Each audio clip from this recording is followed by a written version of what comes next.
Welcome back to the Messy Success Podcast. I'm your host, Elizabeth Henson. Today, we are going to be talking about all things repurposing content.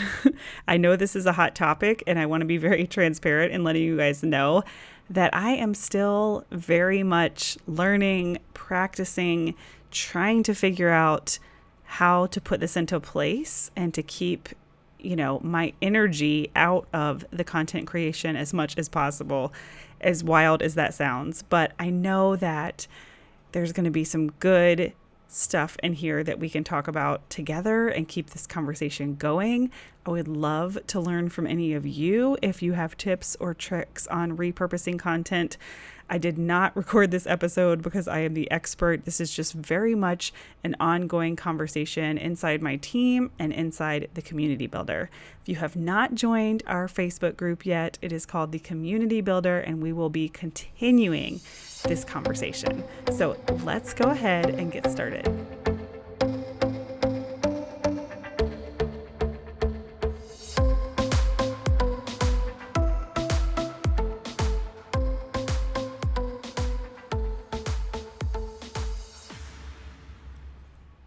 All right, so before I start sharing with you guys some ways that my team and I repurpose content, I want to share with you my vision of what this looks like kind of in my dream scenario. And I've been really thinking about this and working towards this probably for about 2 years now. And we're getting closer and closer, but it is still very much a moving target inside my team. So my dream is that, I show up once a week and create one piece of content, or batch. If you're more of a batch worker, say you create 4 pieces of content for the entire month, a podcast episode, a Facebook Live, YouTube, whatever kind of your number one way that you like to deliver content. So for me, I really do love recording my voice on podcast. I love showing up on Zoom with my actual students. There are a lot of different ways I like to show up, but it's all in talking live in real time. I guess this isn't technically live, but I don't edit these. So you're getting the live, you're getting just as good as live. So my goal is to really only have to create one pillar piece of content each week. And then my team breaks that down and uses that for all the appropriate channels. And we're getting there. Some of it's like reverse. We're working backwards. But that is truly how I would like to see myself showing up energetically. And the busier and louder that the online space gets, the more important it is to really stick to one thing for longer than just one post, right? Like if you post a really great Instagram post, it's just going to go away. It's just going to get pushed down. How can we continue to drive traffic to those really good, juicy pieces of content? So having the same, idea, say you're talking about 3 steps to tie your shoe, right? If you only do that on one blog post, or you only do it in one Instagram post, it's not going to have the same life cycle as if you repurpose that across all the different channels. But I am not a big fan of just like copy and paste, right? Like I have all these friends that just put their podcast on YouTube and it does nothing, right? You do have to kind of appropriate and play the game of each platform separately. And we're still learning all that. I don't have any answers, but I will share with you a little bit of what we're doing and how it is still very much messy and in progress. So one of the ways that we are repurposing content right now is my Facebook Lives. So I go live almost every week inside the Community Builder Facebook group. This summer, it's looking a little bit more like twice a month. But for the most part, I have been pretty regular at going live on Fridays. And then you can download the videos straight from Facebook Live. And then I send it to my team, and then they create Instagram content, which sometimes gets then changed into LinkedIn content. And some of those Facebook Lives, I'm even extracting the audio and creating a podcast, which you guys have heard, I think, my last episode. was actually pulled from Facebook Live. And that's because I'm okay with my podcast, not being perfect. Like, it sounds okay. And I'm not here to be like the perfect podcaster with all the expensive equipment. Like, as long as you guys can hear it and, there's not like incredibly distracting noises, we are just rolling with it. And I always, customize the introduction for those repurpose podcasts. And I don't know, you guys tell me, right? We've got nothing but good feedback, but you guys tell me if that's working or if it's something that you want to see differently. But, people who are auditory learners might be more likely to listen to a podcast than they would be to sit through a Facebook Live. And we're going to eventually be repurposing some of those Facebook Lives on YouTube as well.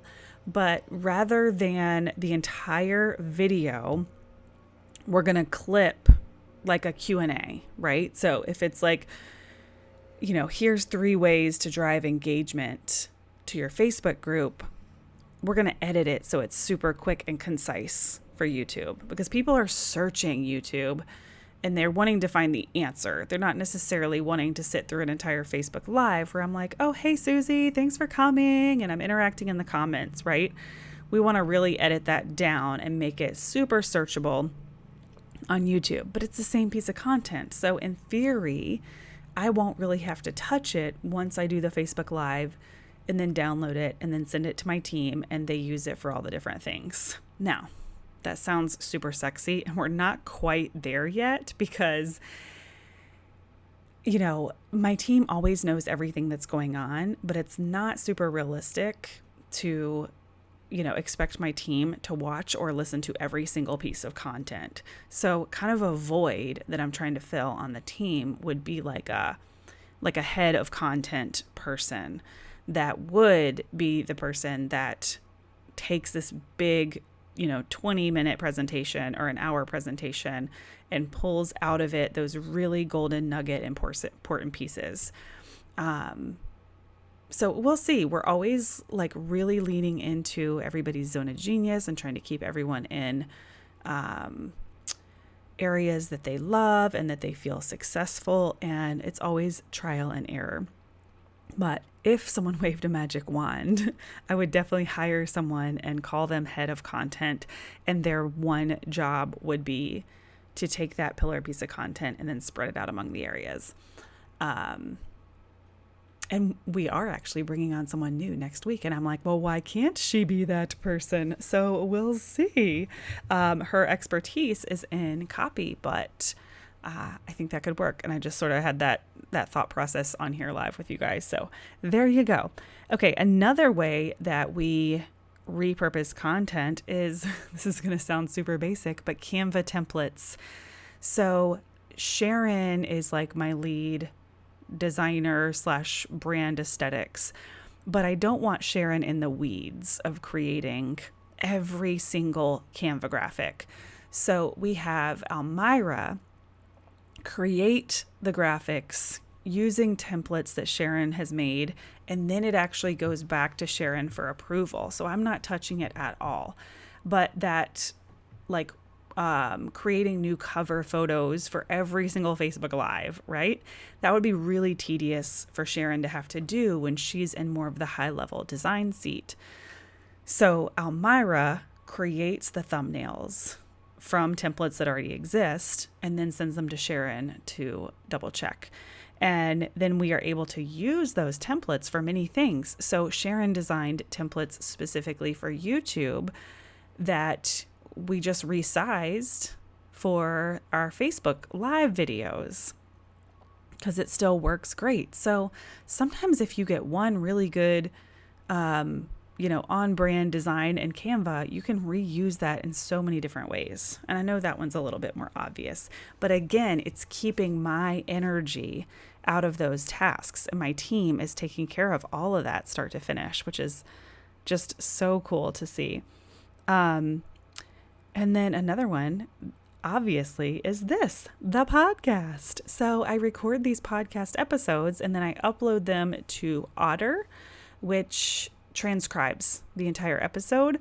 And then Elmira will break it down in Otter and do the show notes, pull out quotes that we can use for Instagram. I mean, it's the same concept as the Facebook Live, but this one we just go that extra step and do the transcription. So the whole team has access to the podcast in audio and in words. And like, you know, as I'm saying all of this out loud, I'm like, I still feel like we're leaving so much good stuff on the table, right?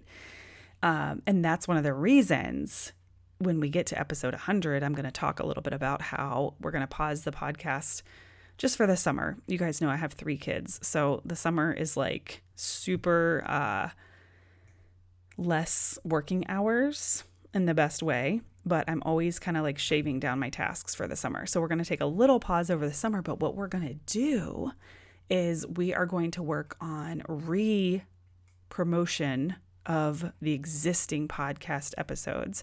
We've been working on that on Pinterest. Amanda has been pioneering our Pinterest marketing and really just trying to get more longevity. So, you know, this whole idea of just pumping out new content every single day, every single week, it's kind of like so 2010, right? Like now we are in 2022 and you have to work a lot harder to get eyes on one piece of content. But the good news with that is that we can really get away with creating much less content, just like one golden nugget a week. And that's what I tell my community management clients as well, is like, just give your community one nugget a week and just kind of continue to ask questions about it or talk about it.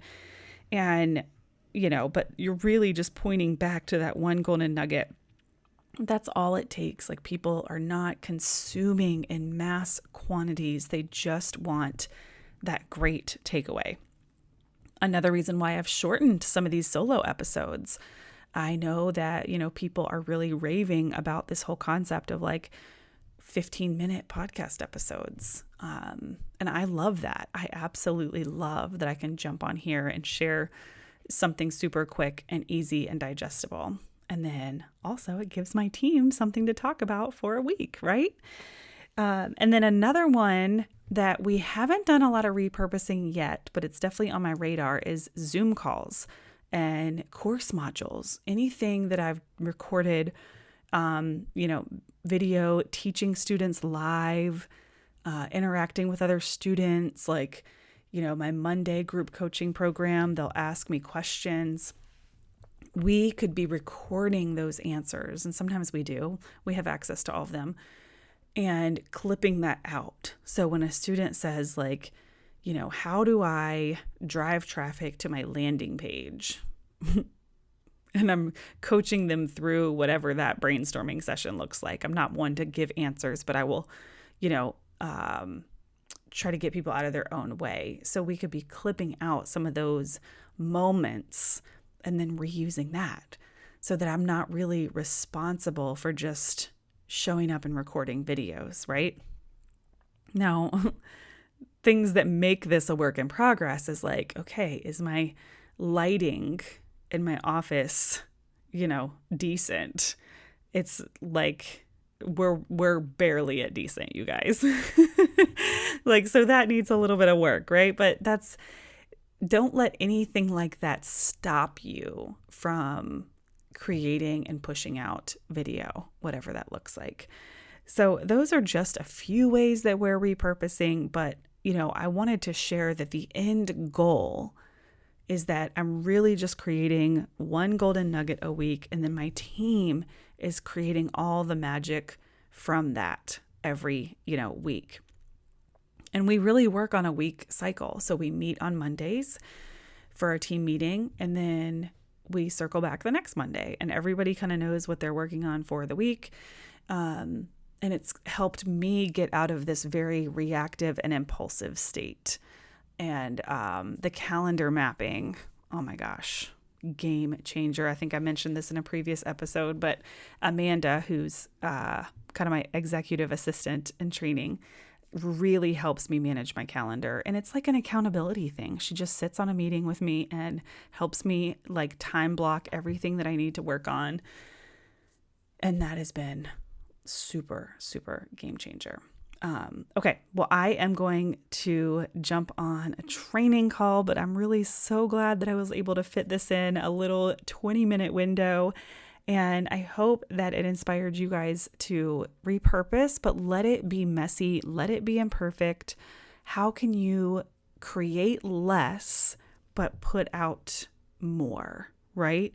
How can you take a piece of content and make it relevant on LinkedIn, make it relevant in a Facebook group, make it relevant in an Instagram post or a reel, but you're always working from that same golden nugget. So I hope this was helpful. I would love to hear, any tips, tricks that you guys have. This is absolutely not my expertise, but I'm focused on the desired outcome. And that desired outcome is to get my energy, out of the business as much as possible so that I can stay in that visionary creator mode and really focus on growing my team. That's truly my passion right now. Okay. I will see you guys next week. We are so close to 100 episodes. I hope that you will continue to listen and celebrate with us when we get there. All right. Bye, guys.